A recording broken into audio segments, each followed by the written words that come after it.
अस्सलाम वालेकुम, मैं हूं आबिद अंदलीब और मेरे साथ मौजूद हैं सदीक जान। दो इश्यूज़ बहुत इंपॉर्टेंट हैं। एक तो ये जो मामला चल रहा है डिगी में बैठकर मुलाकातें करने का छुप छुप कर, ये क्या है, और साथ ही जो सबसे ज़्यादा अहम सवाल इस वक्त पूछा जा रहा है कि कल इस्लामाबाद हाई कोर्ट में एक फ़ैसला तहरीक इंसाफ ने चैलेंज किया इमरान खान की नाअहली का, उसका क्या होगा। सदीक जान, इससे बेहतर कोई राय और हो नहीं सकती।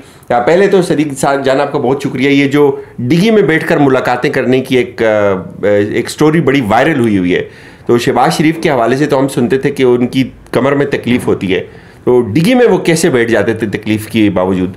देखिए, मेरे ख्याल ये मुहावरतन है और ये मुहावरतन उन्होंने कहा डिगी में बैठ कर जाते थे, क्योंकि इस बार मैं इस बात की तस्दीक कर सकता हूँ कि वो डिगी में नहीं जाते रहे। उसकी वजह पहले वो बुर्का पहन कर ज़रूर जाते थे चौधरी निसार के साथ रात की तारीकी में, रात के पिछले पहर कुछ किसी ऐसी गाड़ी में जो कोई एक्सपेक्ट ना कर रहा हो, तो बिल्कुल तो को ना कर रहा हो कि इसमें भी शहबाज शरीफ साहब जा सकते हैं या कोई आम शख्सियत जा सकती है, बिल्कुल एक टूटी हुई गाड़ी इस तरह की। ये तो कई बार ये वारदातें इन्होंने की हैं। बुर्का भी पहन के भी गए, लेकिन इस बार ये नहीं गए, इसमें नहीं गए, अपना डिगी में नहीं गए, क्योंकि इस बार ये अकेले नहीं होते थे। जितनी भी इनकी मुलाकातें हुई हैं बड़ों के साथ, लाने वालों के साथ, अंपायर के साथ, उन तमाम मुलाकातों में मरीम नवाज़ साहब अभी मौजूद थी। श्योर? मैं आपको 1000% कन्फर्म कर रहा हूँ। देखें, मौरिख जो है ना, मरीम साहिबा ने तो कहा था कि हम वोट की इज्जत की बात करते हैं और हम तो पीछे नहीं हटते अपने बयानिए से। मैं असल में मुझे पता है कि आप क्योंकि कश्मीर से हैं तो कुछ आपकी मजबूरी है, वरना मैं बहुत कुछ इस वीडियो में कह सकता था। मैं ऐसी बात नहीं करना चाहता जो आपको बाद में जाके एडिट करनी पड़े और ऐसी खामखा में आपका टाइम लगे, आपकी मेहनत लगे। ये फिर किसी वक्त करेंगे बात। तो मरीम नवाज़ साहब की अब तो ऑडियो ज़ाहिर आ चुकी है जिसमें वो कह रही हैं कि मैंने अंकल्स का 1 महीने तक मिन्नत तरला किया और मेहनत की और अंकल्स को मनाया मैंने। तो वो चाचा को मात दे गई हैं। जो कुछ उन्होंने किया है, चाचा तो बहुत पीछे रह गए, शहबाज शरीफ तो इररिलेवेंट हो गया। वो सबको अपने वालिद को भी मात दे देगी? नहीं, वालिद को मात नहीं दे सकती, क्योंकि वो उनका क्वांटिटी नहीं होती, क्वालिटी उनकी बहुत बेहतर है। जो ये शहबाज शरीफ जो कुछ करते थे, तो सिर्फ ये ऐसे बकवास है, फजूल बात है कि जी शहबाज शरीफ जी ये करते हैं वो करते हैं। मरीम बेचारी को तो पता ही नहीं है, नवाज शरीफ को पता ही नहीं है।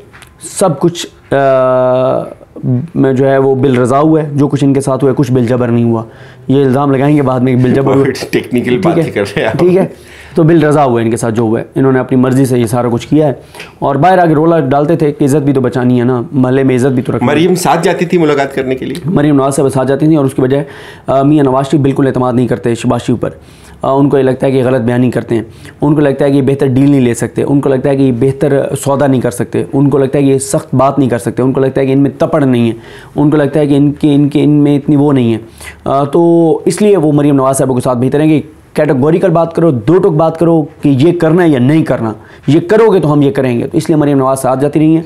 तो इसलिए ये मैं नहीं मानता कि डिगी में जाते रहे। हाँ, डिगी में जाने मुहावरतन तो हो सकता है। और वो अब देखें, एक मैं आपको ये ज़रूर ख़बर दे सकता हूँ कि ये जो ट्रेंड है डिगी वाला, इसको नीचे लाने के लिए बहुत एक शहबाज शरीफ साहब के नौकर हैं, साबिक सहाफ़ी हैं, तनख्वाहदार मुलाजिम हैं शहबाज शरीफ के, बड़े वफादार। हिंट दे दें आगे, ठीक है। साबिक सहाफ़ी, वफादार, तनख्वाहदार, नौकर, चपरासी, दरबारी, फात साहब की बात, ठीक है। मैंने नाम लिया, हर बंदा जानता है मैं किसका जिक्र कर रहा हूँ, ठीक है। वो शेख रशीद कहते हैं ना कि आजकल लोग इतने मैच्योर हो गए हैं कि आप ने जिसको किसी को गाली देनी हो ना, साहब बहादुर कह के गाली दे दें तो लोग पहुँच जाते हैं कि आप किसका जिक्र कर रहे हैं। लोग इतने मैच्योर हो गए। तो ये भाईजान वो लगे हुए थे कल सारे कि ट्रेंड नीचे आ जाए, बल्कि मैं आपको बताऊँ इतनी यार मज़े की चीज़ें आएंगी जब ये फेज़ गुजरेगा। ज़ाहिर है अभी तो हर बंदा खौफ का शिकार है और डरा हुआ है कि ये बात नहीं करनी, ये बात नहीं करनी, ये बात नहीं करनी, क्योंकि लोगों को ये मसला नहीं है कि वो उठा लिए जाते हैं। वो जो बातें आई हैं ना कि नंगा करके और करंट लगाने वाली, वहाँ से लोग ज़रा थोड़े से मोहतात हो गए हैं कि यार ये नहीं कर सकते, हम ये नहीं सह सकते, बाकी सब कर ले। मैं किसी के पास बैठा था, उन्होंने कहा कि ये मैंने ट्वीट किया है, मेरा दिल करता है मैं टीवी पे भी ये बात करूँ, अगर तुम मुझे गारंटी दो कि मेरे साथ ये नहीं होगा कि मुझे उठा के ले जाएं लेकिन मुझे करंट ना लगे। मैंने कहा ये गारंटी तो मैं अपनी नहीं दे सकता। हमेशा आपको भी मैंने कहा कि आपकी मैं गारंटी कहाँ दूँ। तो लेकिन इसके अलावा मैंने एक बात की थी, वो मैं वीडियो के बाद आपको बताऊँगा। अच्छा, तो बात यह है कि ये मैं आपको बता रहा था इंटरेस्टिंग चीज़, जब ये रिजीम चेंज हुई और एक ट्रेंड बना था इम्पोर्टेड हुकूमत नामंजूर, तो एक मीटिंग इन्होंने बुलाई जिसमें इन्होंने बहुत एक्सपर्ट्स और IT रिलेटेड और डिजिटल मीडिया से रिलेटेड लोगों को बुलाया हुआ था, और आते ही शहबाज शरीफ ने कहा कि बताएं ये कैसे नीचे आएगा, इम्पोर्टेंट हुकूमत नाम मंजूर। उन्होंने कहा सर ये, फिर इनको किसी ने कहा कि टिकटॉकर्स को, फिर टिकटॉकर्स को उन्होंने जो ख़रीदा वो टिकटॉकर्स ने कहा कि यार 3 गुना ज़्यादा पैसे ले लो। उन्होंने इनके मुँह पे इनके पैसे मारे और उन्होंने कहा जी हमारे बस में नहीं है, हमारे तो और एक ऑर्गेनिक एक्टिविटी थी, वर्ल्ड वाइड हुई है वो। हाँ, तो ये मामला अब ये डिग्गी वाले को नीचे लाने के लिए ये कर रहे हैं। लेकिन मसला ये है कि ये देखें आबिद दलीब साहब, एक होता है एक आ जाता है फैक्ट्स और एक होती है परसेप्शन। फैक्ट्स मैटर नहीं करते, परसेप्शन मैटर करती है। अब इजाज़ुल हक साहब ने कह दिया कि मैं बड़ी स्ट्रांग हो गई, और आजकल तो आपको पता है, ठीक है, इजाज़ुल हक साहब ने अल्फाज वापस ले लिए, क्लैरिफाई कर दिया, ठीक है, मतलब उनका ये कहना कि नहीं शहबाज शरीफ डिग्गी में नहीं गया लेट के, अब बराबर हो गई बात। ये नहीं, ये तो बजाते खुद एक वो है ना। हाँ। ठीक है, ये उसी तरह से है कि मैं आपको किस्सा सुनाऊं कि जब MKM अपने अरूज पर थी और बड़े बोरी बंद लाशें मिलती होती थी और बड़ा खौफ होता था MKM के बारे में। MKM ने जनूबी पंजाब में काम शुरू किया, तो एक डिस्ट्रिक्ट में, जनूबी पंजाब की डिस्ट्रिक्ट में ना MKM ने वॉल चेकिंग की। वहाँ का एक MNA था, उस वक्त शायद नून लीग में था या पता नहीं किस जमात में था, उसने ना वॉल चेकिंग मिटवा दी। फ़ारूक सदार साहब ने अपना बंदा भेजा जाके मेरे उससे फ़ोन पे बात करो। फ़ोन पे उसने बात करी। फ़ारूक सदार साहब ने कहा साहब हम तो बड़े शरीफ लोग हैं, आपको तो पता ही है हम कितने शरीफ हैं, हम क्या कर सकते हैं, रिक्वेस्ट ही कर सकते हैं। उनका इतना ही कहना था कि MNA की कहाँ पे टांग गई।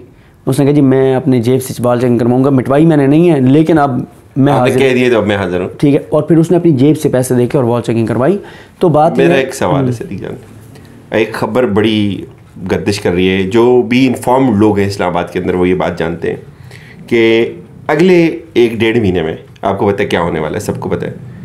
बताया ये जा रहा है कि इसी 1-1.5 महीने के अंदर अंदर खान साहब को सियासी मंजरनामे से आउट करना है। क्या और कुछ चीज़ें आपने देखा भी, जैसे फैसला भी आ गया, और अब कल क्या होगा इसके ऊपर आपका क्या मौक़िफ़ है? देखें, इमरान खान ने अगर मुस्तकिल तौर पर इंतखाबी सियासत से बाहर होना है, जो कि मियां नवाज शरीफ को ज़बान दी गई है और जो मियां नवाज शरीफ चाहते हैं, तो इसी 1.5 महीने के अंदर 1.5 महीना बहुत ज़्यादा है। अगले 29 दिन 28-29 दिन में नवाज शरीफ जो है वो इमरान खान जो है, अगर उनको मुस्तकिल तौर पर इंतखाबी सियासत से बाहर करना तो 28-29 दिन है, इससे ज़्यादा नहीं है। 1.5 महीना बहुत ज़्यादा है। तो इसलिए अगले 28-29 दिन बड़े इंपॉर्टेंट है इमरान खान के मुस्तकबिल की सियासत के लिए।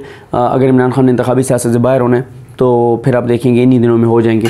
और मियां नवाज शरीफ चाहते हैं कि इमरान खान इंतखाबी सियासत से बाहर हो। वो ये कहते हैं कि मुझे ज़बान दी गई थी कि अगले इलेक्शन में इमरान खान नहीं होगा, वो तो पूरी हो गई उनकी ज़बान, नायल तो हो गए इमरान खान, और अभी तक वो कंट्रोवर्सी उसी तरह बरकरार है कि अभी तक दस्तखत नहीं हो सके।